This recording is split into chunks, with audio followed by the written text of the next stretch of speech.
Lideramos el camino de la opinión pública y buscamos que la cultura del debate alcance consensos y soluciones a los problemas de nuestro país.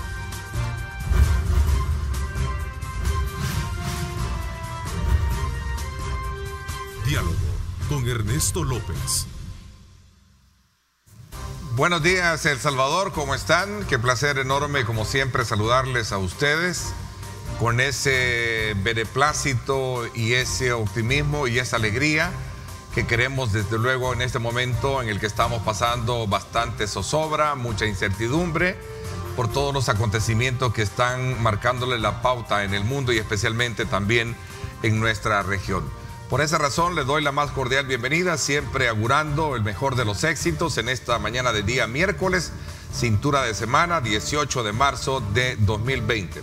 Hoy vamos a, desde luego, con nuestro acostumbrado panel de nueva generación, poder estimular como siempre y abrir estos espacios de comunicación para poder de alguna manera orientar, para poder concientizar y sobre todo también para exhortarles a ustedes la importancia que tiene de acatar las recomendaciones que se han hecho a raíz de la emergencia del coronavirus en nuestro país. Quiero darle la más cordial bienvenida a nuestros panelistas de este día miércoles, quienes de forma muy responsable, muy valiente desde el punto de vista de poder cumplir con esa misión, también de ser orientadores bajo esta modalidad de la coyuntura que vive el país, se han hecho presentes para estar con nosotros también acá en el análisis de esta situación. Saludo cordialmente a Leonor Selva. Bienvenida, Leonor. Buenos días, Ernesto. De lejos el saludo. Sí, así de lejos, ¿eh? También Henry Flores. Bienvenido, Henry. Buenos días, Ernesto López, y buenos días a los colegas también y a los amigos salvadoreños que estamos en esta emergencia. Así es, saludo cordialmente a Tania Pastor. Bienvenida, Tani. Gracias, Ernesto. Un gusto estar acá nuevamente con todos ustedes y la audiencia de Diálogo con Ernesto López. Isaac Ortega también, te saludo cordialmente. Buenos días, Ernesto. Un gusto nuevamente estar aquí contigo y con los panelistas. Y un saludo a todo el pueblo salvadoreño que nos está viendo. Si eventualmente se llegara a confirmar un caso, tampoco es para que la población se alarme, sino que es para que nuevamente nos tomemos mucho más en serio las medidas que se están implementando ahorita, que son las más efectivas, las de mitigación y autoaislamiento. Así es.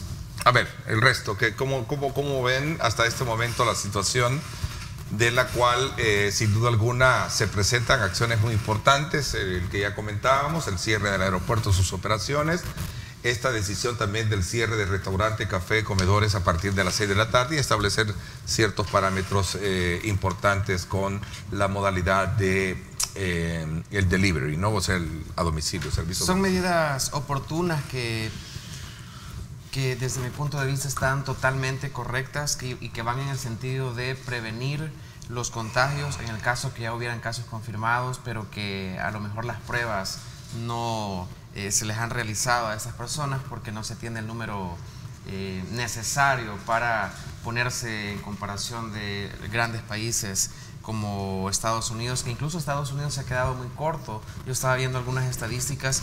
Corea del Sur hace 10.000 pruebas diarias, las mismas que Estados Unidos ha realizado en casi un mes. Entonces no podríamos esperar que El Salvador, que no estamos en comparación de esos países, haga pruebas constantes, pero sí se está haciendo el esfuerzo, y ayer el presidente de la República daba algunos números de casos que se les habían hecho algunas pruebas y habían resultado negativas. Es una situación bastante complicada en realidad. Lo que han estado conversando aquí los colegas se refiere bastante a las posibilidades reales de las personas y también a un tema de comunicación. Porque cuando hablamos de posibilidades, yo entiendo, digamos, la situación de los colegios y que está la restricción y todo, pero recordemos también que hay escuelas y hay colegios que no tienen la posibilidad de hacer esta situación de tareas por internet. Virtual. Correcto, entonces quizás en esos casos lo más indicado sea que suspendan y que ya no sigan la instrucción de que le hagan llegar las tareas a las personas, porque sí, el llamado a los padres de familia, incluso hasta en colegios que sí tienen las posibilidades de hacer todo por internet, han estado llamando a los padres. Entonces hay que tomar en consideración posibilidades reales también en los casos en los que las personas adultas mayores, yo ayer tuve la necesidad de desplazarme en Santa Tecla y en diversos lugares. Hay un sitio en el que lo reciben a uno una enfermera y hasta le toman la temperatura al entrar y con la gel antibacterial para ingresar al sitio. Muy bien por ese lugar. Ojalá y todos pudieran tener esa misma posibilidad, pero no es así. Sin embargo, en casi todos los lugares están con la normativa de aplicarle gel antibacterial a cada uno que entra. Pero en Santa Tecla sí me fijé bastante en la calle. Hay muchas personas, sobre todo adultos mayores, que están con sus canastos, que están vendiendo. Entonces no les podemos decir a esa gente simplemente váyase y no salga, porque si no sale y no vende, entonces no come, no lleva sustento a sus casas. Tiene que verse de parte del Estado cómo se va a solventar el tema con estas personas, porque en realidad no es una falta de colaboración, sino que en realidad es una necesidad de supervivencia. Y por otro lado también está el tema de la comunicación, porque, vaya, por ejemplo, ahora queremos saber lo de Correos de El Salvador. Yo ayer quería saber un tema, no recuerdo sobre qué, y tuve que... era sobre las personas a las que se iban a incorporar a las personas de mayores de 60 años y a las mujeres embarazadas. Sí. Entonces se había anunciado de parte del presidente en conferencia que iban a agregarse otras condiciones y que iba a ser tratado este tema por el Ministerio de Trabajo. Yo me metí a la página del Ministerio de Trabajo, yo busqué información y la tuve que solicitar porque en realidad yo no la encontré. Hay 5, 6, 7, 8, hay 4 decretos en donde se recoge toda esta temática. En el decreto número 5 podemos ver todas las 3 restricciones principales a los derechos, ya vamos a hablar de la parte jurídica. En el decreto 6, no recuerdo si es el de las medidas de los autobuses o la de los restaurantes y recreación, y en el decreto 7 y en el 8 así sucesivamente. Entonces ahí está contenida esta información, pero la fuimos a encontrar en un hilo en donde había una entrevista del asesor jurídico de la Secretaría Privada, no estoy segura, Javier Argueta, en donde él de viva voz decía cuáles eran estas personas, que ahí iban a incluir los diabéticos, que ahí iban a incluir los pacientes crónicos y etcétera. Entonces esta es información importante que no solamente vamos a estar pendientes en una entrevista de una plataforma, sino que a mí me gustaría, por ejemplo, y esto es con el ánimo de abonar, no es criticar de una forma destructiva, sino que trato de construir. Claro. Pero sería importante y sería muy valioso, por ejemplo, que la presidencia designara a una persona específica para que nos diga en la televisión y en los medios de escritos también, no solamente Twitter, cómo amanece el país. Porque ayer nos desayunamos la noticia todos que habían unas personas, bueno, vimos hasta fotos de los señores que llegaron en trajecitos a recoger a unas personas para llevarlas, a hacerles pruebas, y me parece, no estoy segura, si esas fueron las 27 pruebas que estuvimos esperando después para las 10 de la noche, que todos estábamos en vilo. Pero esa situación es importante porque necesitamos saber cómo amanece el país, esto cada hora cambia. Entonces, al mediodía quizás, cómo se desarrolla la mañana, y al final de la noche otro informe, cómo cierra el día el país. Y lo importante de todo esto es evitar la desinformación. Correcto, aquí nos escribe un televidente, dice Ernesto, mira, el problema es también la desinformación que existe. Nos dice, hay mucha desinformación, dice Reinaldo Laínez Marconi, gracias por llamarnos. Hay mucha gente malintencionada, sí. También vimos ayer la noticia de que ya había confirmado un caso. Claro, entonces yo creo que hay que cuidarnos de eso. Hay una versión, hay una cuenta oficial que es la del ministerio, ¿verdad? Las que le pueden dar directamente digamos, despejar cualquier duda que se quiera hacer. Dice acá, por ejemplo, Alex José Martínez, dice Ernesto, las maquilas aún están funcionando, no han acatado la orden presidencial. Nos dice ahí José Martínez. Me parece que ese es un punto bien importante. Dinora Alvarado dice, aquí en Horn Lake, Mississippi, los restaurantes están dando servicio, nada más para llevar a casa, dice. Y es que es importante también, en la medida en la que se van aplicando las medidas y en la medida en la que se van conociendo todas las falencias, vimos cómo se ha mejorado incluso el tema de los antes albergues, ahora centros de contención. Pero en cuanto a la restricción de la libertad física ambulatoria o la libre tránsito que le conocemos, cuando se trata de personas extranjeras, por ejemplo, el gobierno tiene que estar en constante comunicación, y aquí vamos al tema de comunicación nuevamente, con las embajadas, con los consulados de estos países para que les ayuden. Es decir, esta gente ya no pudo salir del país, ya no va a poder salir por 15 días. Entonces, son gente que se quedan atrapadas en El Salvador, porque Guatemala, digamos, que quieren migrar a Guatemala para salir desde Guatemala y retornar a su país, tampoco pueden porque Guatemala ya también cerró sus fronteras. Es decir, nosotros estamos en un estado en este momento en el que solamente Haití, Belice, que nadie lo toma en cuenta nunca, pero Belice no tiene casos confirmados. Yo he seguido las noticias de Belice y también Nicaragua, aunque Nicaragua es un poco confusa la situación porque es un estado sin medidas. Entonces difícilmente no va a haber alguna persona contagiada, pero bueno, es una historia muy aparte. Okay. El caso es que estas personas, digamos extranjeras que quieren retornar, al igual que los salvadoreños que quieran retornar a El Salvador, tiene que solventarse esa situación de parte del Estado salvadoreño. La diferencia entre lo que significa un estado de emergencia y un estado de excepción, ¿no? Bueno, es que hablábamos antes de irnos al corte, sí, ¿no? En el estado de emergencia en realidad, y ese es uno de los fundamentos por los que se ha manifestado que no existe proporcionalidad en el tema de las inconstitucionalidades que se han interpuesto por el régimen de excepción, y es que en realidad el estado de emergencia pretende prevenir, pretende dotar al Estado en realidad de todas las facilidades para, digamos, captar o lograr buscar económicamente los medios que le permitan prepararse para la venida de algo que es inminente, como en este caso una pandemia. No estamos hablando de una epidemia, que es lo que se recoge en toda nuestra regulación desde la Constitución hacia las leyes que desarrollan. Entonces, en esta situación estamos hablando de un tema más preventivo que cualquier otra situación, porque históricamente el régimen de excepción, incluso hay años desde antes de la guerra que no se aplica un régimen de excepción en el país, que antes se conocía incluso como estado de sitio. Se ha manejado mal el término porque antes se le conocía de esa manera en la época de los militares y todos esos abusos, o cuando los militares eran los que en realidad tomaban posesión y dirección de estos asuntos. Eso ya no existe en el país desde hace muchísimos años. Ya tenemos la Constitución del 83, me parece que incluso hasta la del 1950 ya no estaba incluido el título de estado de sitio, sino que el régimen de excepción.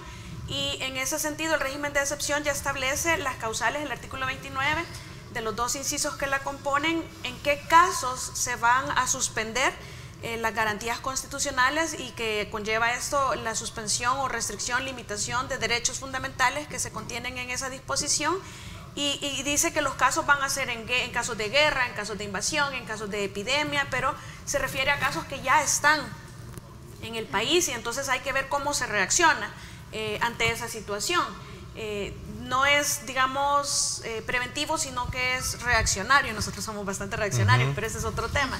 La situación es que no podemos, cada uno de esos puntos es bien distinto, porque no podemos equiparar una pandemia, por ejemplo, a un tema de una guerra, o de guerra sí, pero de una sedición, por ejemplo, o de una invasión. Es decir, son bastante diferentes, porque sí me parece que en el tema de las pandemias tenemos que ver el asunto de una forma holística y no únicamente desde el punto de vista legal y jurídico, ya que principalmente lo que influye aquí es la ciencia, los comportamientos sociales. Ya vimos las técnicas o la estrategia utilizada tanto en China como en Corea, que es el tema del distanciamiento social, el tema del aislamiento. Entonces no podemos venir a ver solamente en una pandemia que está recogida como que si ya está en El Salvador, entonces vamos a actuar, cuando nosotros sabemos que la venida es inminente y que las medidas no son suficientes como para estar tomando eso como base de diferenciación en que el régimen es inconstitucional o no.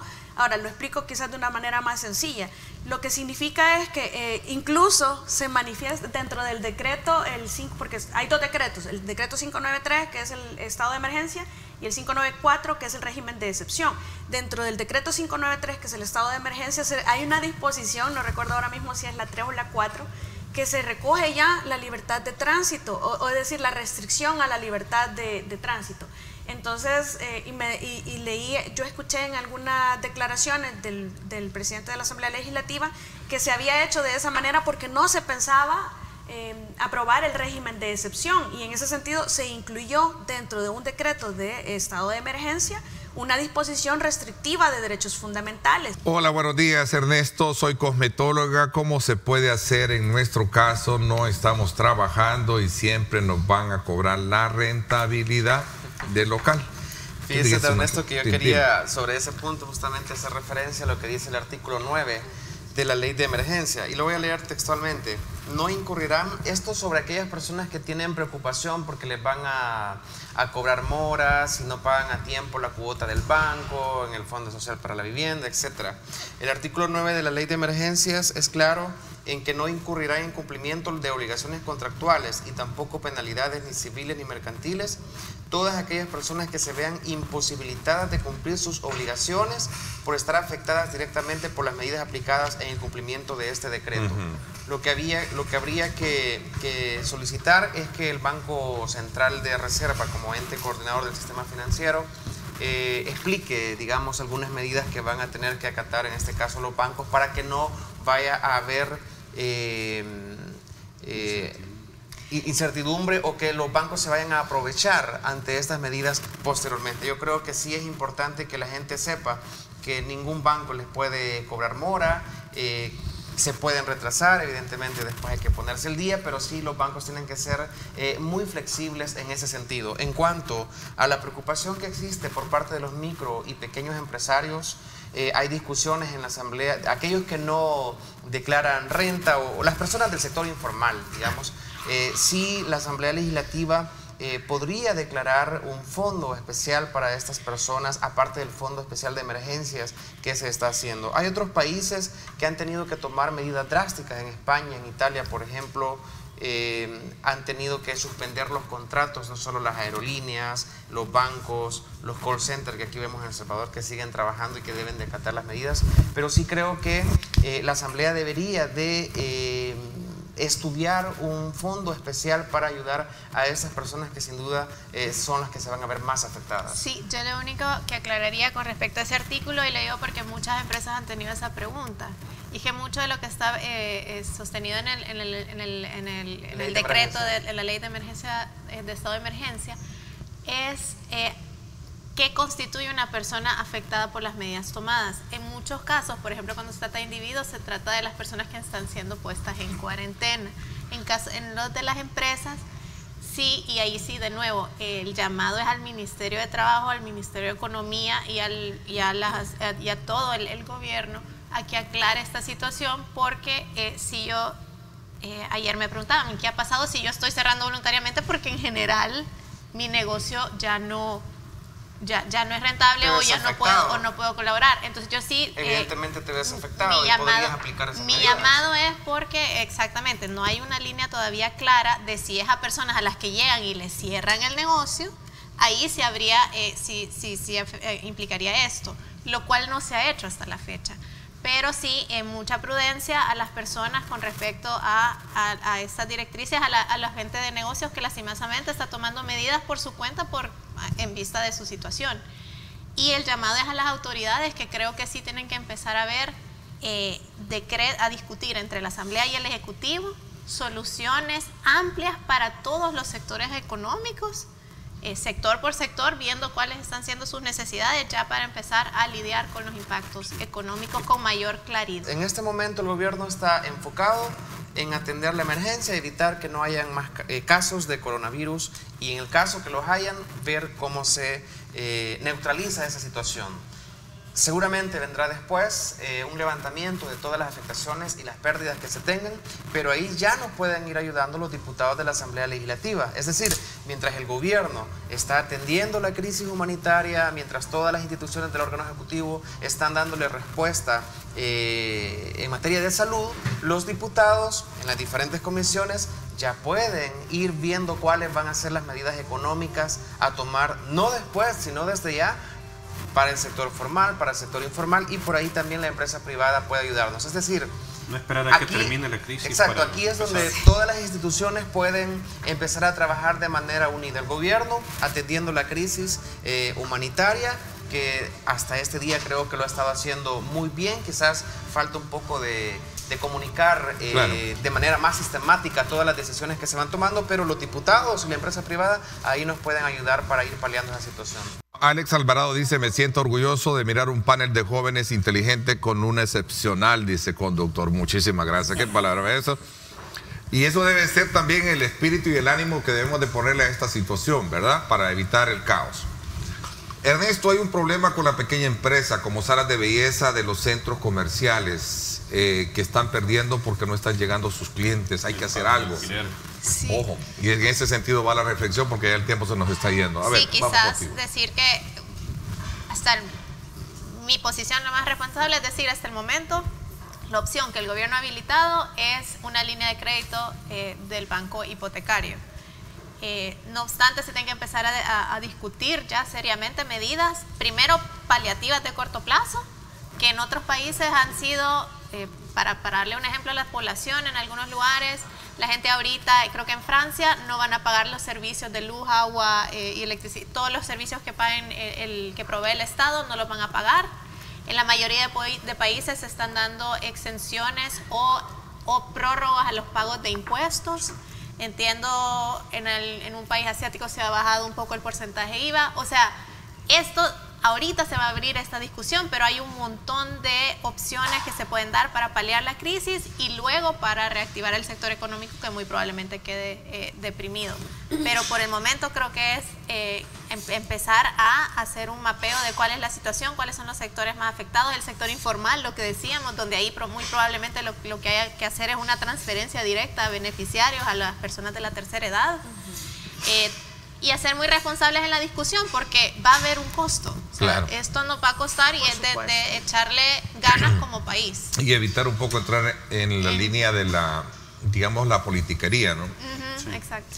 A ver, tengo acá, dice, buenos días Ernesto, sería bueno que el internet, del cual se está haciendo bastante uso por los estudiantes que están en línea trabajando, que no vaya a haber problema para cortarlo, porque de ahí pues habría un problema porque la mayoría de tareas se les está dejando a los niños o a los estudiantes y ahí están ocupando y el mucha tema. información es por ese medio que se está Bueno, adquiriendo. ojalá que una medida de las empresas y que ellas la valoren sea que por lo menos durante dura la emergencia no corten el internet, porque eso vendría a incomunicar y viendo las dificultades económicas que tienen, sería un caos de comunicación y hay que felicitar a algunas empresas que han decidido donar internet en los centros de contención o en los centros de albergues. Creo que eso es muy importante. Yo quisiera destacar el hecho de cómo las alcaldías también podrían apoyar en esta emergencia.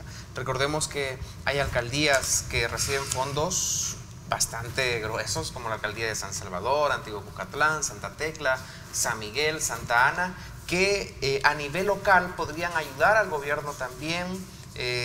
Sé que ellos habían tomado algunas medidas también para paliar la emergencia, pero de alguna manera ellos podrían apoyar también económicamente no solamente a sus empleados, sino también con algunos tipos de emprendimientos. Algunas reformas tendrían que hacerse en la Asamblea Legislativa para ver cómo las alcaldías pueden apoyar también, ya que son el primer centro de atención ciudadana. Para contrataciones también directas por parte del decreto, el llamado creo que más bien sería a la transparencia y a la publicidad de lo que se acate, de lo que se tome como medidas por parte de las alcaldías, porque son entes administradores en realidad.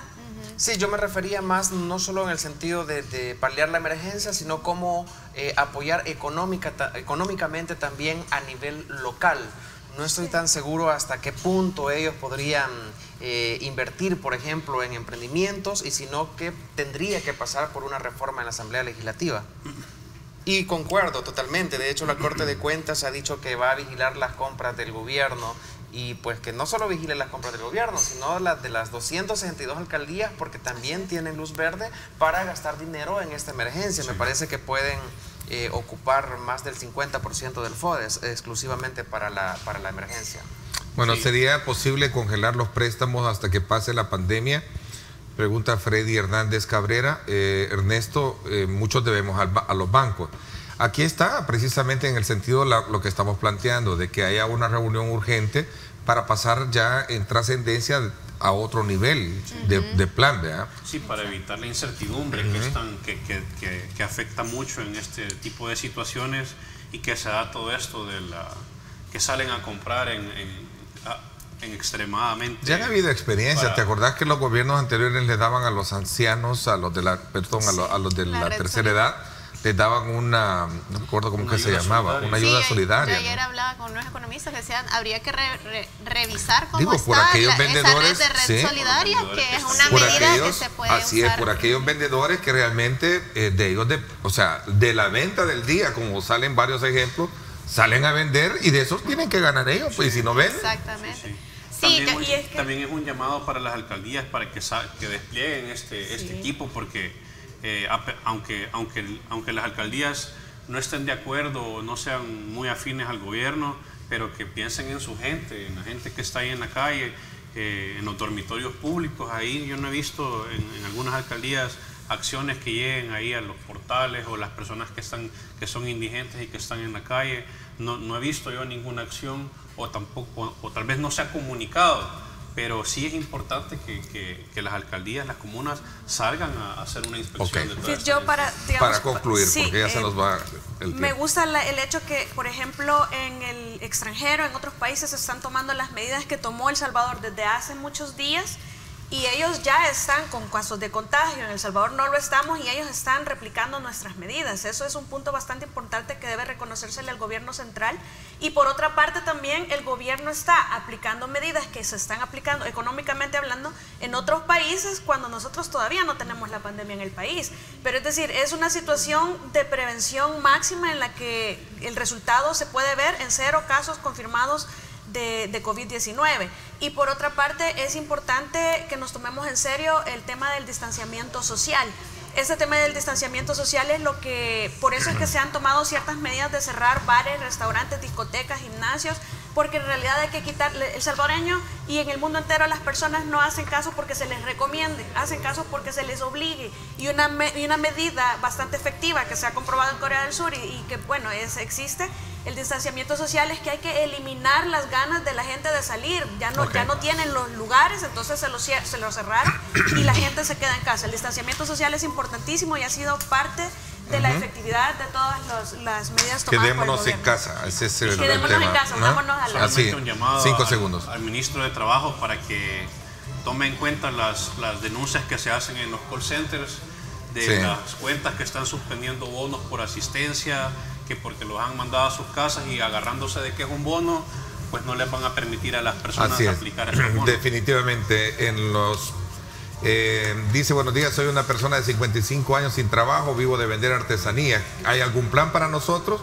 Pues de eso estamos queriendo, a manera de reflexionar y dejarlo ahora sobre la mesa. Esperamos que nos tomen la palabra a aquellos que son a quienes les corresponde, que es sector privado, gobierno, Asamblea Legislativa y también sector financiero directamente, pues vea. No, y el sector privado aquí va a ser muy clave, Ernesto. Fíjate que a lo mejor podamos ver como ejemplo lo que está haciendo Francia, las medidas económicas que están haciendo Italia, pero recordemos que aquí no tenemos ese poder adquisitivo. Pero hay que buscar una forma de hacerlo. Esa medida. En ese sentido aquí el sector privado va a ser muy importante. ¿Por qué? Porque si ahorita cerramos empresas, ¿qué significa? Que el gobierno en 1 mes o 2 meses va a tener menos recaudación fiscal. Claro. En ese sentido el apoyo de la empresa privada va a ser muy clave y ojalá que pueda haber el llamado concreto es qué bueno, estamos haciendo bien las cosas. Vamos a ver, es necesario ya sentarse para ver la otra cosa, es decir, lo que viene, lo que es el tema económico. Gracias. También el sector transporte escolar dice necesita ayuda, Ernesto. Sí, estamos de acuerdo. En Sonsonate, los ancianitos los llevaron a un albergue y les van a dar los 3 tiempos de comida. Muy buena medida. Hay que mostrar la solidaridad hoy en día. Les agradezco muchísimo. Gracias, Leonor. Gracias, Henry. Gracias, Isaac. Y también a ti, Tania. Gracias por habernos acompañado. Los espero hoy en radio a las 6 de la tarde. El presidente del Colegio Médico y también estará con nosotros el doctor Jorge Panameño para seguir orientándonos. Va a ser informativa más que analítica el programa de hoy a las 6 de la tarde. Así es que este es Grupo Megavisión en un esfuerzo por mantenerlos a ustedes bien informados, pero también bien orientados. Así es que ese es nuestro propósito. Gracias, pásenla bien y como siempre recuerden lo más importante, amar a Dios sobre todas las cosas. Lideramos el camino de la opinión pública y buscamos que la cultura del debate alcance consensos y soluciones a los problemas de nuestro país.